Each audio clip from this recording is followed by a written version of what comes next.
আন্তর্জাতিক সময়ে সঙ্গে আছি আমি তোহা খান তামিম।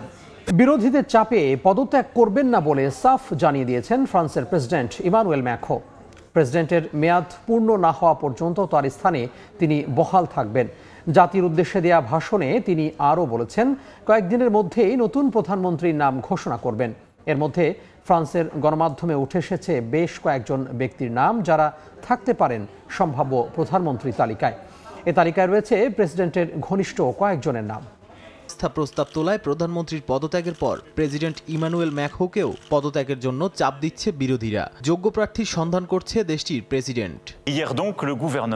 তবে স্থানীয় সময় বৃহস্পতিবার জাতির উদ্দেশ্যে দেয়া ভাষণে তিনি জানান, বিরোধী বামপন্থী দলগুলোর চাপে পদত্যাগ করবেন না তিনি। প্রেসিডেন্টের মেয়াদ পূর্ণ না হওয়া পর্যন্ত তার স্থানে তিনি বহাল থাকবেন। বলেন, খুব শিগগিরই ঘোষণা করবেন প্রধানমন্ত্রীর নাম। এরই মধ্যে ফ্রান্সের গণমাধ্যমে উঠে এসেছে বেশ কয়েকজন কর্তা ব্যক্তির নাম যারা থাকতে পারেন সম্ভাব্য প্রধানমন্ত্রীর তালিকায়। তালিকার শুরুতেই যার নাম আসে তিনি হলেন ৩৮ বছর বয়সী সেবাস্তিয়ান লেকর্নু। তিনি বার্নিয়ের সরকারের প্রতিরক্ষা মন্ত্রী হিসেবে নিযুক্ত ছিলেন। রাশিয়া ইউক্রেন যুদ্ধে অস্ত্র সরবরাহের জন্য বিশেষ ভূমিকা রেখেছেন লেকর্নু। তবে সম্প্রতি ম্যাক্রোর প্রতিপক্ষের সঙ্গে গোপন বৈঠকের গুঞ্জনও শোনা গেছে বলে দাবি করেছে দেশটির গণমাধ্যমগুলো। তবে এই অভিযোগ পুরোপুরি অস্বীকার করেছেন তিনি। এরপরেই আছেন ৭৩ বছর বয়সী ফ্রাঁসোয়া বাইরু। দেশটির রাজনৈতিক মহলে বেশ আলোচিত নাম তার। ছিলেন বিচারমন্ত্রী হিসেবেও। ২০১৫ সালে প্যারিস হামলার সময় ফরাসি সরকারের স্বরাষ্ট্রমন্ত্রী ছিলেন ৬১ বছর বয়সী বার্নার্ড কাজেনেভ। তার প্রার্থিতা ম্যাক্রোর জন্য সোশ্যালিস্ট আইন প্রণেতাদের কাছে একটি বার্তা হতে পারে, যাতে তারা জোট থেকে বেরিয়ে আসতে পারে, কারণ দীর্ঘদিন তিনি সোশ্যালিস্ট পার্টির সদস্য ছিলেন। এর পরে রয়েছে দক্ষিণাঞ্চলের হাইট ডি ফ্রান্স অঞ্চলের গভর্নর জেভিয়ার বেরট্রা। ৫৯ বছর বয়সী সেন্ট্রাল রাইটের একজন শক্তিশালী নেতা তিনি। ২০২২ সালের নির্বাচনে প্রার্থিতা না পেলেও তার নাম আরও একবার আলোচনায় এসেছে। সবশেষে রয়েছেন সাবেক অর্থমন্ত্রী এবং বার্কলেস ফ্রান্সের চেয়ারম্যান ফ্রাঁসোয়া ব্যারোয়েনের নাম। তিনি ১৯৯৫ সাল থেকে ট্রয়েস শহরের মেয়র। ২০১২ সালে ইউরোপীয় সংকটের সময় তিনি অর্থমন্ত্রী হিসেবে দায়িত্ব পালন করেন। নাদিম মারজান, সময় সংবাদ। এই বিষয়ে বিস্তারিত জানাতে এই মুহূর্তে ফ্রান্সের প্যারিসে আছেন সহকর্মী মোহাম্মদ লুৎফর রহমান বাবু। আমরা সরাসরি যুক্ত হব তার সঙ্গে। ৬ মাস আগে যখন প্রেসিডেন্ট ইমানুয়েল ম্যাক্রো আকস্মিকভাবে দেশটিতে মধ্যবর্তী নির্বাচন দিয়েছিলেন, তারপর থেকে কিন্তু ফ্রান্সের রাজনৈতিক এক ধরনের সংকট শুরু হয়েছিল। সেই সংকট কিন্তু এখন আরো ঘনীভূত হয়েছে। সে সময় প্রেসিডেন্ট ইমানুয়েল ম্যাক্রো পরবর্তীতে গেল ৩ মাস আগে আমরা দেখেছিলাম যে গাব্রিয়েল আতালের স্থলাভিষিক্ত করেছিলেন মিশেল বার্নিয়াকে, কিন্তু শেষ পর্যন্ত মিশেল বার্নিয়ার সরকারের ইতি টানতে হলো। বিরোধীদের অনাস্থা প্রস্তাব পাশ হওয়ার মধ্য দিয়ে তার সরকার শেষ হয়ে গেছে। আপনারা দর্শকদেরকে জানিয়ে রাখি, এখানে যে এই প্রাক বাজেট যেটি আসছিল সেখানে একটি প্রস্তাবিত বিষয় ছিল যে সামাজিক সুরক্ষা বিল, সেই ইস্যুতে কিন্তু শেষ পর্যন্ত মিশেল বার্নিয়াকে সরে যেতে হলো এবং তিনি তার বিশেষ ক্ষমতা প্রয়োগের মাধ্যমে সংসদ সদস্যদের ভোট ছাড়াই তিনি সেই বিলটি সংসদে পাস করেছিলেন এবং তারপর বিরোধী শিবির থেকে অনাস্থা প্রস্তাব আনা হয় এবং সেই অনাস্থা প্রস্তাব পাস হলে মিশেল বার্নিয়ার সরকারের ইতি ঘটে। এখন আসলে দেশটিতে এক ধরনের রাজনৈতিক সংকট শুরু হয়েছে এবং ইতিমধ্যেই প্রেসিডেন্ট ইমানুয়েল ম্যাক্রো জাতির উদ্দেশ্যে ভাষণ প্রদান করেছেন এবং তিনি জানিয়েছেন যে খুব তাড়াতাড়ি আসলে নতুন প্রধানমন্ত্রী আবার নিয়োগ করা হবে। এবং আমরা দেখেছি মিশেল বার্নিয়ারে চলে যাবার পর দেশটিতে আনন্দ উল্লাস করা হয়েছে, মিছিল করা হয়েছে এবং সে সময় প্রেসিডেন্ট ইমানুয়েল ম্যাক্রোর পদত্যাগ দাবি করা হয়েছিল। তবে তিনি জাতির উদ্দেশ্যে যে ভাষণ প্রদান করেছেন সেখানে কিন্তু সেটি তিনি পুরোপুরি নাকচ করে দিয়েছেন এবং আগামী ২০২৭ সালে যে নির্বাচন হবে সেই নির্বাচন পর্যন্ত সংবিধান অনুযায়ী তিনি থাকবেন এমনটাই জেনেছেন। এবং আমরা আজকে যেটি জেনেছি, প্রেসিডেন্ট ইমানুয়েল ম্যাক্রো তার শিবিরের যে দলগুলো রয়েছে কিংবা নেতা যারা রয়েছেন তাদের সাথে পরবর্তী প্রধানমন্ত্রী কে হবেন সেটি নিয়ে আলোচনা হচ্ছে এবং আগামীতে আরো আলোচনা করবেন তিনি। এবং ইতিমধ্যে কিন্তু বেশ কয়েকজনের নামও শোনা যাচ্ছে, তবে শেষ পর্যন্ত আসলে কে টিকে থাকবেন বা কিনি প্রধানমন্ত্রী হবেন এটি এখন পর্যন্ত আসলে নিশ্চিত করে বলা যাচ্ছে না। বেশ অনেকদিন থেকেই ফ্রান্সে এই যে রাজনৈতিক সংকট শুরু হয়েছে এবং এখন এই সংকটটি আসলে আরো ঘনীভূত হলো। রাজনৈতিক বিশ্লেষকরা মনে করছেন যে প্রেসিডেন্ট ইমানুয়েল ম্যাক্রো যখন মিশেল বার্নিয়ারকে নিয়োগ দিয়েছিলেন, তিনি আসলে বিরোধী শিবিরের সাথে ঠিক সেইভাবে আসলে মতবিনিময় করেননি, কিংবা তাদের মতকে উপেক্ষা করেই তিনি মিশেল বার্নিয়ারকে ক্ষমতায় অর্থাৎ প্রধানমন্ত্রী দিয়েছেন। এবং তারপর থেকে আমরা বিরোধী শিবিরের বিভিন্ন সময় আমরা দেখেছি যে তারা এটির আসলে প্রতিবাদ জানিয়ে আসছিলেন। বিশেষ করে ন্যাশনাল র্যালির মেনি লপেন্স ও তার দলে অন্যান্য যারা আছেন তারা কিন্তু মিশেল বার্নিয়ারের বিরুদ্ধে তারা আগে থেকে কথা বলেছিলেন এবং তারা বলেছিলেন যে মিশেল বার্নিয়ার প্রেসিডেন্ট ইমানুয়েল ম্যাক্রো যেটি ভেবেছিলেন যে তিনি ভালো করবেন, কিন্তু মেনি লপেন্স ও অন্যান্যরা বলেছেন যে বিষয়টি আসলে আরো উল্টো হয়েছে। মিশেল বার্নিয়ার আসার পরে সেটি কিন্তু আরো খারাপের দিকে গিয়েছে। এবং সর্বশেষ যেটি হলো সামাজিক সুরক্ষা বিল, যেটি যে বিলটি আসলে তিনি তার বিশেষ ক্ষমতা প্রয়োগ করেই সংসদে ভোট ছাড়াই পাশ করে নিয়েছিলেন, সেটি নিয়ে আসলে অনাস্থা প্রস্তাবের মধ্য দিয়ে তার সরকারের পতন ঘটলো। এখন দেখা যাক আসলে পরবর্তীতে ফ্রান্সের প্রধানমন্ত্রী কে আসেন। তো ফ্রান্সের প্যারিস থেকে এই ছিল এখন পর্যন্ত আমার কাছে সর্বশেষ। মোহাম্মদ লুৎফর রহমান বাবু যুক্ত হয়েছিলেন ফ্রান্সের প্যারিস থেকে। অন্য প্রসঙ্গ, সামরিক আইন জারিকে কেন্দ্র করে টালমাটাল দক্ষিণ কোরিয়ার রাজনীতি। প্রেসিডেন্ট ইউন সুক ইয়োল ক্ষমতায় থাকলে বিপদে পড়তে পারেন দেশটির জনগণ, আর তাই প্রেসিডেন্ট পদ থেকে তার সরে যাওয়া উচিত বলে মনে করেন ক্ষমতাসীন দল পিপিপির প্রধান হান জং-হুন। শুক্রবার জাতির উদ্দেশ্যে প্রেসিডেন্টের ক্ষমা চাওয়ার কথা থাকলেও বিরোধীদের তোপের মুখে সেই পরিকল্পনা বাতিল করেন ইউন। এদিকে সামরিক আইন জারির সঙ্গে জড়িত থাকার অভিযোগে 3 সেনা কমান্ডারকে বরখাস্ত করেছে দেশটির প্রতিরক্ষা মন্ত্রণালয়। সামরিক আইন ঘিরে প্রেসিডেন্ট ইউনের অভিশংসন নিয়ে উত্তেজনা বিরাজ করছে দেশটির রাজনৈতিক অঙ্গনে। শুক্রবার দলের এক জরুরি সভায় ক্ষমতাসীন দল পিপিপির প্রধান হান ডং-হুন বলেন, ইউন ক্ষমতায় থাকলে বিপদে পড়তে পারেন দেশটির নাগরিকরা, আর তাই প্রেসিডেন্ট পদ থেকে তার সরে যাওয়া উচিত বলে মনে করেন তিনি। প্রেসিডেন্ট স্বীকার করছেন না যে সামরিক আইন ঘোষণা করা তার ভুল ছিল। যদি তাকে সরকারি কাজ চালিয়ে যাওয়ার অনুমতি দেওয়া হয় তবে সামরিক আইন জারির পুনরায় চেষ্টা করতে পারেন তিনি, যা কোরিয়া প্রজাতন্ত্র এবং এর নাগরিকদের বড় ধরনের বিপদে ফেলতে পারে। ইউনকে অবিলম্বে পদত্যাগের দাবি জানিয়েছেন দেশটির প্রধান বিরোধী দলীয় নেতা লি জায় মিউং। যিনি অসাংবিধানিক এবং বেআইনি কাজের মাধ্যমে মানুষের জীবনকে হুমকির মুখে ফেলেছেন, তাকে রাষ্ট্রীয় দায়িত্বে আমরা 1 সেকেন্ডের জন্যও থাকতে দিতে পারি না। আমাদের উচিত যত দ্রুত সম্ভব তাকে দায়িত্ব থেকে অব্যাহতি দেয়া। এদিন ইউনের সামরিক আইন জারির সঙ্গে জড়িত থাকার অভিযোগে 3 সেনা কমান্ডারকে বরখাস্ত করেছে দেশটির প্রতিরক্ষা মন্ত্রণালয়। বিবিসি বলছে, প্রেসিডেন্ট ইউন অভিশংসিত বা পদত্যাগ করলে দেশটির প্রধানমন্ত্রী হান ডাক-সু ভারপ্রাপ্ত প্রেসিডেন্টের দায়িত্ব পালন করবেন। অন্তরা সেন, সময় সংবাদ। রাশিয়ার হাইপারসনিক ক্ষেপণাস্ত্রের ব্যবহার পশ্চিমাদের জন্য একটি সতর্ক বার্তা। এক সাক্ষাৎকারে মন্তব্য করেছেন রুশ পররাষ্ট্রমন্ত্রী সের্গেই লাভরভ। নবনির্বাচিত মার্কিন প্রেসিডেন্ট ডোনাল্ড ট্রাম্পকে বন্ধুভাবাপন্ন বলেও মনে করেন তিনি।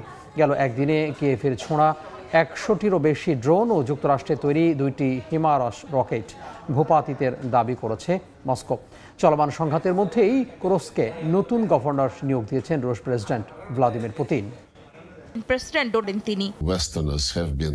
আমার ধারণা, আলোচনায় তিনি খুবই বন্ধুত্বপূর্ণ আচরণ করেন, কিন্তু তার মানে এই নয় যে তিনি রাশিয়ার পক্ষে। ট্রাম্প প্রশাসনের অধীনে আমরা যে পরিমাণ নিষেধাজ্ঞা পেয়েছি তা ছিল রাশিয়ার জন্য অনেক বড় ধাক্কা।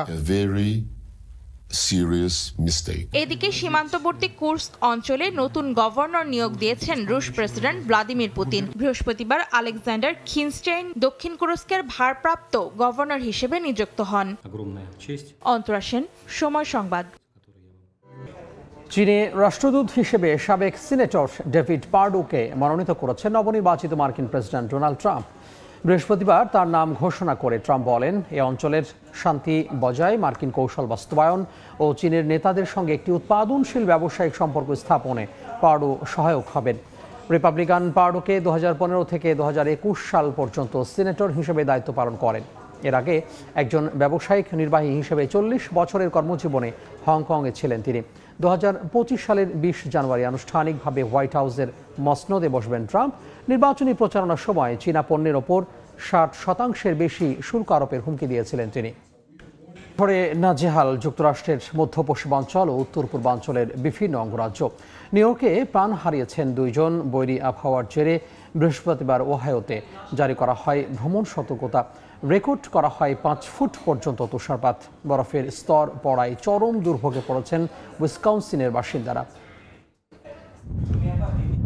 তীব্র তুষার ঝড়ে ঝাপসা হয়ে পড়েছে দৃষ্টিসীমা, সতর্কতার সঙ্গে চলছে যানবাহন। বৈরী আবহাওয়ার এই চিত্রটি যুক্তরাষ্ট্রের মধ্য পশ্চিমাঞ্চলের। বৃহস্পতিবার ওহাইও অঙ্গরাজ্যে ভ্রমণ সতর্কতা জারি করে কর্তৃপক্ষ। বরফের স্তর জমে 5 ফুট পর্যন্ত। স্থানীয় সময় শুক্রবার পর্যন্ত অঙ্গরাজ্যটির আরও 4টি কাউন্টিতে ঘোষণা করা হয় জরুরি অবস্থা। 30 সেন্টিমিটার পর্যন্ত তুষারপাতের পূর্বাভাস দিয়েছে আবহাওয়া বিভাগ। এরই মধ্যে ক্লিভল্যান্ড শহরের শতাধিক জায়গায় বাড়ির ছাদ ধসে বিদ্যুতের লাইন ও গাছপালা ভেঙে পড়ার খবর পেয়ে বাসিন্দাদের উদ্ধারে দ্রুত এগিয়ে যায় দমকল বাহিনী। অ্যাশটাবিওয়া, লেক এরি সহ বিভিন্ন এলাকায় বরফ সরাতে নিরলস কাজ করে যাচ্ছেন সংশ্লিষ্টরা। বরফের মোটা চাদরে ঢেকে গেছে উত্তর পূর্বাঞ্চলের আরেক রাজ্য উইসকনসিনও। বাড়িঘরের সামনে বরফ জমায় বিপাকে বাসিন্দারা। দৈনন্দিন কাজ শুরুর আগে বরফ পরিষ্কারে ব্যস্ত সময় পার করতে হয় তাদের। রাস্তাঘাটে বরফ জমায় চলাচলে অবলম্বন করতে হয় বাড়তি সতর্কতা। বৃহস্পতিবার বাফেলো ও এর আশপাশের বিভিন্ন শহরে বন্ধ ঘোষণা করা হয় শিক্ষা প্রতিষ্ঠান। নিউ ইংল্যান্ড অঞ্চলের চিত্রও একই রকম। শনিবার পর্যন্ত তুষারঝড়ের সতর্কতা জারি করা হয়েছে উত্তর পূর্বাঞ্চলীয় পেনসিলভেনিয়া অঙ্গরাজ্যের বেশ কিছু অংশে। একদিকে তুষারঝড়ে যখন বিপর্যস্ত যুক্তরাষ্ট্রের উইসকনসিন, অন্যদিকে ভারমন্ট অঙ্গরাজ্যের স্টোউই শহরের স্কি রিসোর্টে আনন্দে মেতেছেন স্থানীয়রা। ভিড় করছেন পর্যটকরাও। মৌসুমী সাথী, সময় সংবাদ। ইতিহাসে প্রথমবারের মতো ভার্চুয়াল মুদ্রা বিটকয়েনের দাম $1 লাখ অতিক্রম করেছে। বার্তা সংস্থা রয়টার্স জানায়, বৃহস্পতিবার প্রতিটি বিটকয়েনের দাম সর্বকালের সর্বোচ্চ $1,03,619 উঠে যায়। পরে তার $1,02,650 স্থির হয়। সংবাদ মাধ্যম বিবিসি জানায়, বিটকয়েনের দামের এই মাইলফলক স্পর্শ করার পেছনে নবনির্বাচিত মার্কিন প্রেসিডেন্ট ডোনাল্ড ট্রাম্পের একটি ঘোষণা অনুঘটক হিসেবে কাজ করেছে। সেটা হলো ওয়াল স্ট্রিটের নিয়ন্ত্রক হিসেবে যুক্তরাষ্ট্রের সিকিউরিটিজ অ্যান্ড এক্সচেঞ্জ কমিশনের সাবেক কমিশনার পল অ্যাটকিনসের নাম ঘোষণা। তিনি ক্রিপ্টোকারেন্সি বান্ধব হিসেবে পরিচিত। প্রতিটি বিটকয়েনের দাম $1 লাখ উঠে যাওয়ায় উচ্ছ্বসিত ক্রিপ্টোকারেন্সি ভক্তরা। দেখছেন আন্তর্জাতিক সময়। জার্মানিতে জমে উঠেছে বড়দিন উপলক্ষে মেলা। সুস্বাদু সব খাবারের সঙ্গে বর্ণিল আলোকসজ্জায় খুশি স্থানীয়রা। জার্মানি থেকে বড়দিনকে ঘিরে সাধারণ মানুষের অনুভূতির কথা জানাচ্ছেন বিটু বড়ুয়া। বড়দিনের উৎসব ঘিরে করা হয়েছে বর্ণিল আলোকসজ্জা। নানা রঙের আলোয় ফুটিয়ে তোলা হয়েছে বৈচিত্র্যময় ফুল, ক্রিসমাস ট্রি। গেল বছরের মতো এবারও রাজধানী বার্লিনের মতো জার্মানির নানা প্রদেশে আয়োজন করা হয়েছে বড়দিনের মেলা। স্থানীয় ভাষায় যাকে বলা হয় ভাইনাক্সমার্কট। ডিসেম্বরের তীব্র শীত উপেক্ষা করেও প্রতি বছরের মতো বড়দিনের মেলাগুলোতে স্থানীয় সহ পর্যটকরা ভিড় করছেন পরিবার পরিজন নিয়ে, উপভোগ করছেন বড়দিনের ঐতিহ্যবাহী খাবার। কিন্তু উৎসবের রঙকে ম্লান করেছে সামগ্রিকভাবে বেড়ে যাওয়া খরচ। দেখুন, যখনই আমি মেলায় আসি কিছু না কিছু কিনি, কিন্তু কেনার সময় নজর রাখতে হচ্ছে জিনিসপত্রের দামের দিকে। মেলার আয়োজন নিয়ে আমাদের বড় সমস্যা হচ্ছে জ্বালানির দাম ও সামগ্রিক আয়োজনের খরচ বেড়ে যাওয়া, যার কারণে পণ্যের দামেও হেরফের হচ্ছে। পণ্যের উৎপাদনের খরচও আগের তুলনায় অনেক বেশি বেড়েছে। সবার কথা ভেবে বড়দিনের মেলায় স্থানীয় সহ পর্যটকদের জন্য উদ্যোক্তা ও ব্যবসায়ীরা দিচ্ছেন বিশেষ অফার। থাকছে মেলায় প্রবেশ মূল্য সহ নানা পানীয় ও সুস্বাদু খাবারে বিশেষ ছাড়। কি আর বলবো, সবকিছুর দাম আগের তুলনায় বেড়েছে। বিশেষ করে ঐতিহ্যবাহী পানীয় থেকে শুরু করে আশেপাশের সুস্বাদু খাবারের দিকে নজর আপনার পড়বেই। কিনতে গেলেই দাম নিয়ে দুইবার ভাবতে হবে। আমাদের মেলায় সবকিছুর দাম স্থিতিশীল আছে। 2 ঘন্টার টিকিটের দাম রেখেছি €29। যদি কেউ 5 ঘন্টা থাকতে চায় তাহলে তাকে দিতে হবে €45। 2 টিকিটেই থাকছে পানীয় আর খাবার। এদিকে প্রতি বছরের মতো জার্মানির বিশেষ রাস্তাঘাট ও গুরুত্বপূর্ণ ভবনগুলোতে বর্ণিল আলোকসজ্জা করা হয়েছে গেল বছরের তুলনায় কম। জার্মান অর্থনীতিবিদরা বলছেন, চলমান অর্থনৈতিক অবস্থায় কিছুটা হলেও বিবর্ণ এবারের বড়দিনের সামগ্রিক আয়োজন। জার্মানির সরকারি কোষাগারে কমছে ইউরো, দেশ পড়ে আছে অর্থনীতির মন্দার কবলে। এমন পরিস্থিতিতে এবছরের বড়দিনের আলোকসজ্জা শলস প্রশাসনের কাছে যেমন বাড়তি বোঝা, তেমনি বিলাসিতাও। তবুও সীমিত আকারে আলোর এমন আয়োজনে খুশি স্থানীয় সহ উৎসুক সকলেই। জার্মানি থেকে বিটু বড়ুয়া, সময় সংবাদ। এই ছিল আন্তর্জাতিক সময়। সঙ্গে থাকুন সময়ের।